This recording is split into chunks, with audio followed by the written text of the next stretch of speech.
Hello అందరికీ. ఎలా ఉన్నారు? నేనైతే చాలా బాగున్నాను. మీరు కూడా బాగున్నారని అనుకుంటున్నాను. ఇవాళైతే కోటిలింగేశ్వర స్వామి ఆలయం దగ్గర ఉన్నామనమాట. అది మంగళగిరికి 25 కిలోమీటర్‌లో ఉంది. చాలా బావుంటుంది. చూపిస్తా వచ్చేయండి. దీన్నే శైవ క్షేత్రం అంటారనమాట తాళ్ళేపాలెం. ఇదే కోటిలింగాల గుడి. ఇది మళ్ళీ తెలంగాణలో, కర్ణాటకలో వేరే నార్త్ స్టేట్స్‌లో కూడా ఉంది. కానీ ఆంధ్రాలో మనకి ఇదొక్క ప్లేస్‌లోనే ఉంది. మీరు కంపల్సరీ చూడవలసిన గుడి ఇది. ఇదిగోండి చూసారు కదా! ఇది అన్నపూర్ణాదేవి సమేత విశ్వేశ్వర స్వామి అనమాట. ఇవన్నీ చిన్న చిన్న స్ఫటికలింగాలనమాట. ఇక్కడ ఆర్ట్ గ్యాలరీ ఇదంతా ఉంది. కానీ మనం లోపలికెళ్ళడానికి లేదు. నేను అందుకే చిన్న ఫొటోస్ తీసి యాడ్ చేశాననమాట వీడియోలో. ఇది ఇంకొక ఎంట్రన్స్. లోపలికెళ్ళిన తర్వాత ఇలా అద్దంలో పెట్టి శివుడున్నారు. ఈ శివుడేంటంటే ద్వాదశ జ్యోతిర్లింగ స్వామి అనమాట. 12 అడుగులు ఉంటారనమాట. ఈ స్వామి వారిలో 10,000 శివలింగాలు ఉంటాయంట గళ్ళు గళ్ళుగా. పైనుంచి కింద ఎంత హైట్ ఉందో అదంతట్లోనూ గళ్ళు గళ్ళుగా శివలింగాలు ఉంటాయి. 12 సంవత్సరాల కన్నా చిన్న పిల్లలు ఉంటారు కదా, వాళ్ళతో స్వామివారికి అభిషేకం చేయిస్తారంట. ఎందుకంటే వాళ్ళకి మంచి చెడు తెలియదు కాబట్టి, కల్మషం లేకుండా మంచి మనసుతో ఉంటారు కాబట్టి వాళ్ళతో చేయిస్తారంట. అలా 10,000 శివలింగాలకి జరుగుతుందనమాట. అంటే ఒక్కొక్క బాక్సెస్ లాగా ఉన్నాయి కదా, అవన్నీ 10,000 శివలింగాలన్నమాట. అలా చేసిన అభిషేకం చేసిన జలం కిందకి ఆ తామర పూలోకి వచ్చి దాని కింద ఉన్న జ్యోతిర్లింగాలకి అభిషేకం జరుగుతుందన్నమాట. అది ఈ స్వామివారి ప్రత్యేకత. ఇక్కడ ఉన్నారు కదా, ఈ స్వామివారు అమృతలింగేశ్వర స్వామివారు అనమాట. వెనకాలన్న శివలింగాలన్నీ పాషాణ శివలింగాలన్నమాట. ఇక్కడ ఉన్న శివలింగాలన్నిటికీ నవరసాలతో అభిషేకం చేస్తారనమాట. అలా చేసిన వాటిని మనం తీర్థంగా తీసుకుంటే మనకి షుగరు, కుష్టి వ్యాధి అలాంటివన్నీ పోతాయని చెప్పేసి నమ్మకం అనమాట. స్వామివారికి పళ్ళతో అభిషేకం చేస్తే అమృత రూపంలో మనకి ఔషధాన్ని ఇస్తారు కాబట్టి ఆ పేరు వచ్చింది. దక్షిణామూర్తి వారు స్వామివారు నిరంతరం ధ్యానంలో ఉంటారు ఇక్కడ. వీళ్ళంతా అష్టకాల భైరవులు అనమాట. మరకతమణి ఉంటుంది కదా, అదే అనమాట. మరకతమణితో పంచముఖాలు గల శివయ్య అనమాట. గణపతి మరకతంతో పంచముఖాలతో దర్శనమిస్తారు. ఏకశిల. ఈ స్వామివారు రుద్రాక్షలింగేశ్వర స్వామి అనమాట. చూసారు కదా వెనకాల కూడా ఎన్ని రుద్రాక్షలు ఉన్నాయో, అక్కడ కూడా చాలా రుద్రాక్షలు ఉన్నాయన్నమాట. ఆ స్టోన్ని షటి స్టోన్ అంటారంట. చాలా పవర్ఫుల్ అంటాను. ఇప్పుడు మనకి రుద్రాక్షలో ఉండే డాట్స్ ఉంటాయి కదా, ఆ డాట్స్ ఈ లింగం పైన ఉన్నాయంట. ఆయన ఫోన్లో టార్చ్ వేయగానే ఎంత ప్రకాశవంతంగా మెరుస్తుందో మీరే చూస్తున్నారు కదా, చాలా పవర్ఫుల్ అంట.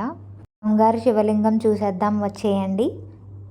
ఈ స్వామివారి పేరు సువర్ణలింగేశ్వర స్వామి. చూసారు కదా, అదంతా గోల్డే అనమాట. కింద అభిషేకం చేస్తారు కదా, నీళ్ళు ఉంటాయి, దాన్ని పానమట్టం అంటారనమాట. అది సిల్వర్ అంట.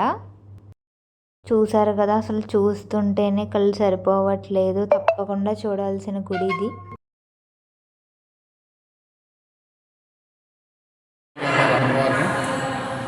సంతానం లేని వారికి సంతానం ప్రాప్తిస్తూ చనిపోవటం కానీ గర్భధారణలో లోపాలు ఏమైనా ఉన్నా అమ్మవారికి పూజ చేసుకుని ఆ ఉయ్యాలు ఊపుతానమ్మా సంతాన ప్రాప్తి చేస్తారు. అమ్మవారు గర్భాన్ని కాపాడతారు కాబట్టి గర్భరక్షాంబిగా అంటారు అమ్మవారు.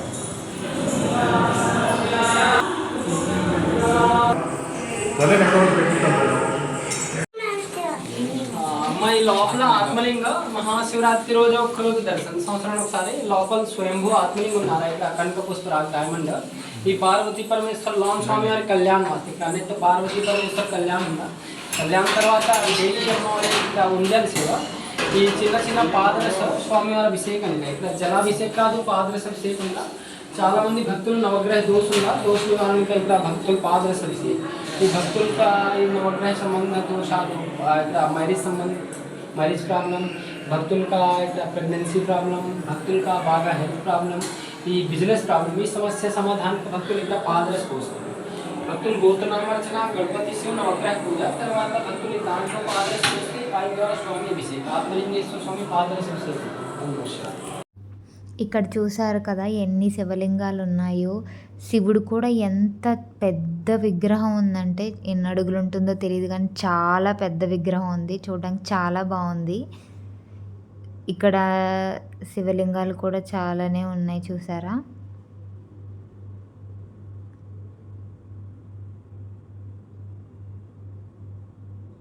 ఇక్కడ చూసారా ఎన్ని ఉన్నాయో, ఎన్ని శివలింగాలు ఉన్నాయో. ఇవన్నీ కౌంట్ చేసేసరికి మనకు అసలు ఎంత టైం పడుతుందో కూడా మనం చెప్పలేమేమో. అన్ని శివలింగాలు అయితే ఉన్నాయి. అన్నీ కలిపితే 1,000,000 శివలింగాలంట ఇక్కడ. ఒక విషయం తెలియంది ఏంటంటే కృతయుగం అయితే 17,20,000 అంట. అదే త్రేతాయుగం అయితే 12,96,000 అంట. ఇక్కడ చూసారా కాళికా అమ్మవారి విగ్రహం కూడా ఉంది. ఎంత పెద్దదో చూసారా. మళ్ళీ ఇక్కడ కూడా చాలా శివలింగాలు ఉన్నాయి. ఈ శివుడు అయితే చూసారు కదా అసలు ఎంత పెద్ద విగ్రహం ఉందో శివుడు. ఇక్కడ మళ్ళీ ఎన్నో చాలా శివలింగాలు కూడా ఉన్నాయి. చూసారా ఇక్కడ నాగుపాముల శిలలు చాలానే ఉన్నాయి. శివాలయంలో నాగులు ఉంటాయి కదా. ఎవరికైతే నాగదోషం ఉందో వాళ్ళందరూ ఇక్కడికి వచ్చి నాగప్రతిష్ఠ చేస్తే ఆ దోషం పోతుందంటారు. ఎవరికి ఉన్న వాళ్ళు పెట్టినట్టు ఉన్నారు. ఎన్ని ఉన్నాయో చూసారా.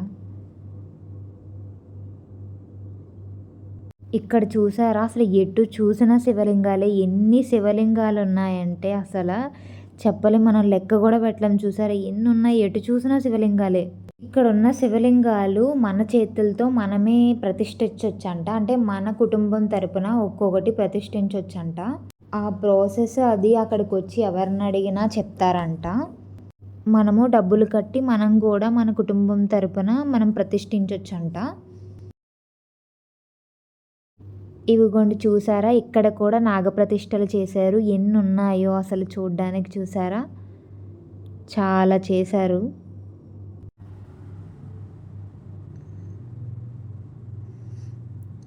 ఇక్కడ చూసారా కోటిలింగేశ్వర స్వామి కళ్యాణ వేదిక అంట. ఇక్కడ కళ్యాణం అవి జరుగుతాయంట. చాలా బాగుంది కదా గుడి. మీరు కూడా అటువైపు వెళ్ళినా లేదా దగ్గరలో ఉన్న కంపల్సరీ విజిట్ చేయండి. మా వీడియో కనుక మీకు నచ్చినట్లయితే లైక్ చేసి సబ్స్క్రైబ్ చేసుకోండి. Thank you for watching. Bye.